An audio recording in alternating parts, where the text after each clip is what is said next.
Hello नमस्कार। मैले आज यहाँहरूसँग हाम्रो मनमा टच हुने खालका हाम्रा जीवनमा आइपर्ने घटनाहरूमा हामीले कसरी ट्याकल गर्न सक्छौँ, कसरी गर्दा हुने रहेछ भन्ने खालको एउटा मेरो भोकाइ यहाँहरूलाई सेयर गर्छु। त्यो मेरो भोकाइपछिको मेरो पनि सिकाइ थियो।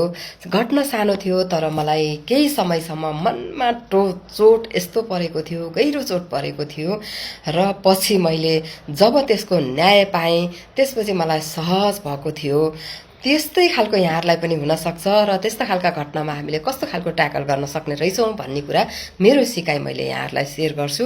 म केही वर्ष अगाडि लगभग 7-8 वर्ष अगाडि म नेपालगञ्जको रोडमा स्कुटर चलाइरहेको थिएँ। म अफिसबाट फर्किँदै थिएँ। कारखाना चोकभन्दा अलि तलतिरको डिआइजी कार्यालय सडक विभागको अपोजिटमा ट्याक्क त्यो भित्र पस्ने रोड यहाँहरूले देख्नुहुन्छ होला, लग्दवा जाने बाटो।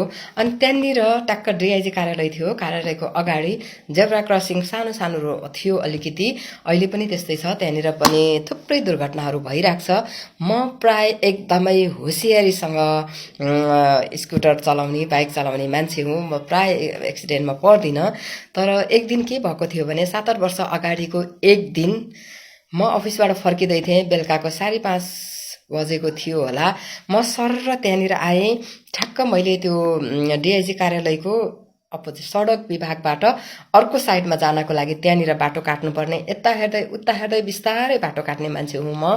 यता हेर्दै उता हेर्दै बिस्तारै गएँ। यो एउटा रोड भयो, यो एउटा रोड भयो होइन। अनि यो रोडबाट यताबाट ट्याक्क सडक विभागबाट पारिपट्टि जानलाई ट्याक्क मैले बाटो काट्न थालेको बेला उता कोहलपुरतिरबाट आइरहेका गाडीहरू आउँदै थिए।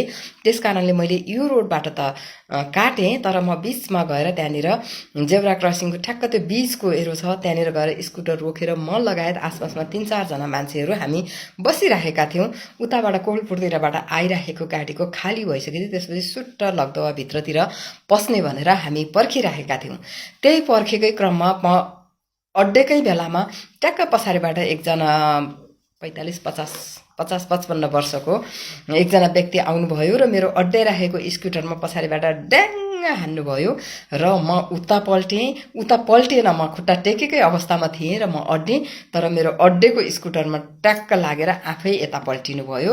र पल्टिसकेपछि उहाँको बाइकसँगै उहाँ यता पल्टिनु भयो, मेरो स्कुटरको पछाडिको भागमा राख्नुभयो, हान्नुभयो र उहाँले पछाडिको त्यो सेप हुन्छ नि साइडको, त्यो फुटाइदिनु भयो। पछाडिको लाइट फुटाइदिनु भयो र पछाडि साइडको थुप्रै कुराहरू फुट्यो होइन। तर मलाई चोट लागेन। म यसरी अड्डेकै अवस्थामा थिएँ त, म त स्थिर अवस्थामा थिएँ। ट्याक्क यतातिर गएर म अड्डेँ। अनि उहाँ आफै बिचकोमा त्यो सानो ठ्याक्क म त छेउमा अड्डेको थिएँ। यतापट्टि ढुङ्गा जस्तो थियो, इट्टाको त्यो लगाएको हुन्छ नि छेउमा, बाटोको छेउमा बिचमा हाम्रो त्यहाँ फुलहरू रोपेको छ नि त। त्यो रोपेकोमा यस्तो खालको एरो बनाएको छ नि त। यहाँ त इट्टाको त्यो थियो, यस्तो गोलो खालको थियो। त्यसमा उहाँ पल्टिनु भएर उहाँको घुँडामा अलिकति चोट पनि लाग्यो। बाइकमा त खासै भएन, तर उहाँ पल्टिनु भयो त्यहाँनिर। त्यसपछि उहाँ जुरुक्क उठेर मलाई यति नराम्रोसँग गाली गर्नु पर्यो, मर्नुपर्ने यस्ता आइमाहरू, मर्नुपर्ने यस्ता आइमाहरू भनेर सबैजनाले तपाईँको गल्ती छ, हामी यत्रोजना रोकिरहेका छौँ। त्यहाँनिर ठ्याक्क पारिपट्टि त्यो दिनमा डिआइजी कार्यालयमा कोही विशेष व्यक्तित्वको आगमन भएको थियो त्यहाँ। त्यस कारणले भर्खर त्यहाँ धेरै सुरक्षाकर्मीहरू खटिनु भएको थियो। त्यो गेटमा हुने 2-3 जनाले पनि हेर्नु भएको छ। उहाँ म्याडम अघिदेखि अड्डिनु भएको छ, कोलपुरबाट आएको गाडी भिड भएर मात्रै उहाँ त्यहाँ कट्न नपाउनु भएको हो। त्यस्तो अड्डेको ठाउँमा आएर तपाईँले नै हान्नु भएको भन्दैछन्। तर उहाँले नन स्टप गाली गर्नुभयो।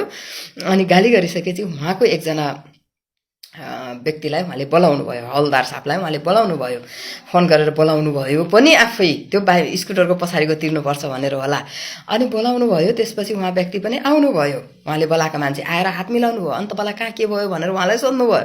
अनि सबैजनाले होइन यो म्याडमलाई उहाँले धेरै गाली गरिसक्नु भएको छ अघिदेखि भन्दैछन्। ए हो, कारबाही त्यहीँ गर्छौँ, ल्याउनुहोस् भनेर दुवैजनाको लाइसेन्स लिनुभयो, दुवैजनाको ब्लू बुक लिनुभयो।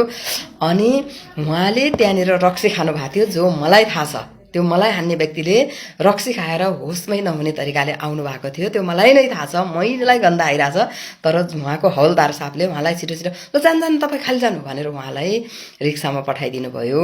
मेरो अफिसको भाइ पनि ठ्याक्कै मसँग आइराखेको हुनाले ल त ठिक छ स्कुटर तपाईँ नै लिनुहोस् भनेर उहाँ भाइले मलाई घर पुर्याउनु भयो। उहाँ भाइ त्यहीँनिरै ठ्याक्क आइपुग्नु भएछ त्यही मान्छेहरू भइराखेको बेला। त्यसपछि भोलिपल्ट तपाईँको स्कुटर बनाउने हो, उहाँले त्यो तिर्ने हो भन्ने खालको कुरासम्म त्यहाँनिर भयो। सबै मान्छेले हल्ला हल्ला गरेपछि त्यो पनि यो म्याडम अड्डिनु भएको थियो, हामीले देखेका छौँ भनेपछि त्यस्तो खालको हल्ला हल्ला भएपछि बल्ल ल यो स्कुटर बनाउनलाई ग्यारेजमा दिने, भोलि आएर तपाईँले पैसा तिर्ने, अनि दुवैजना मिलेर जाने भनेर हाम्रो कागजपत्र लगियो। हवलदार साहबले लग्नुभयो।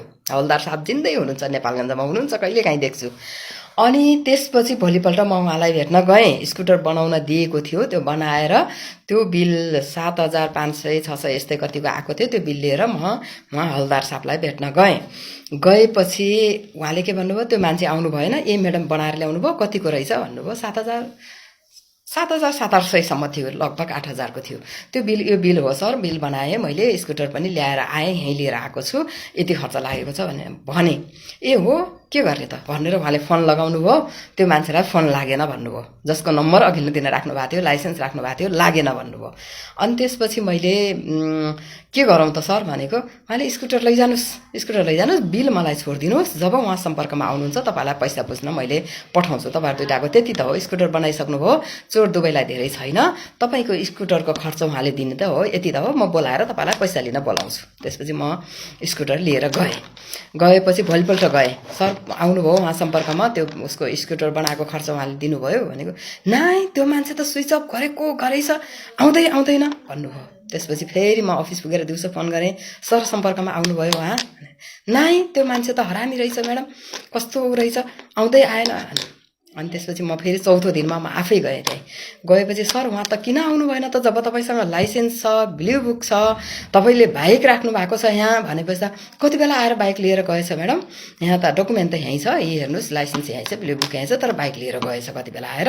अनि साँचो कसले दिए त, खोइ अर्को खाती कसले दिएछ भन्नुभयो। त्यस्तो त नहुनु पर्ने त, तपाईँको हातमा भएको त साँचो नदिनु पर्ने, बाइक लिन नपाउनु पर्ने, यो पैसा तिर्ने भन्ने त्यहाँनिरको त्यत्रो समाजले तपाईँलाई दिएको थियो, अगाडि भएका 4-5 जना सुरक्षाकर्मीले तपाईँलाई दिनुभएको थियो कि उहाँले हो म्याडम त अड्डिनु भएको छ अघिदेखि भनेर भन्दै पनि किन हो, म पनि उसलाई पैसा दिलाउनेमै छु, तर आउँदैन त म के गरौँ, बाइक किन दिनुभयो त, लिए त आएर मलाई थाहा नपाएर लिएर गएछ त, हेर्नुहोस् न यी लाइसेन्स मैले के गरौँ, यो लाइसेन्सले गर्ने हो, पैसा दिने हो भनेर उल्टो मसँग चाट्टिनुहुन्छ। पर्सिपल्ट भएन, त्यसको 4 दिनपछि भएन, लगभग 10-12 दिन गएँ, त्यो मान्छे सम्पर्कमै आउँदैन, लाइसेन्स नै नचाहिने रहेछ, भिडियो बुक नै नचाहिने रहेछ, म्याडम म के गरौँ त, बाइक लिइहाल्यो मान्छेले, त्यो बिना डकुमेन्टको बाइक कसरी चलाइरहेछ, मान्छे आएन, म के गरौँ त भन्नुभयो। अनि अफिसमा आएँ, त्यो कुराले उहाँले त्यो इग्नोर गरिरहेका कुराले मलाई त्यो 7-8 हजारको ठुलो कुरा थिएन, अनि त्यो कुराले मलाई यस्तो पोलेको थियो, अन्याय त यति पोल्दो रहेछ, यहाँ पोले थियो हेर्नु, यहाँ पोले थियो, यस्तो गाह्रो बनाएको थियो, कसलाई भन्ने होला त केही आइडिया आएको थिएन। अनि मैले आफ्नो गएको गई उहाँ हवलदार साहबलाई भेटेँ, मैले उहाँको कुन कार्यालय कहाँनिर गएँ भने छैन, अलिकति भए पनि उहाँको इज्जत जोगाइदिउँ भनेर, तर म गएको गई थिएँ। अनि त्यसपछि यस्तो रिस उठ्यो एक दिन, सर यो के गरौँ, यो त अति नै भयो, उहाँले मान्नु भएन, उहाँ उल्टो मसँग यति च्याट्टिनु भयो।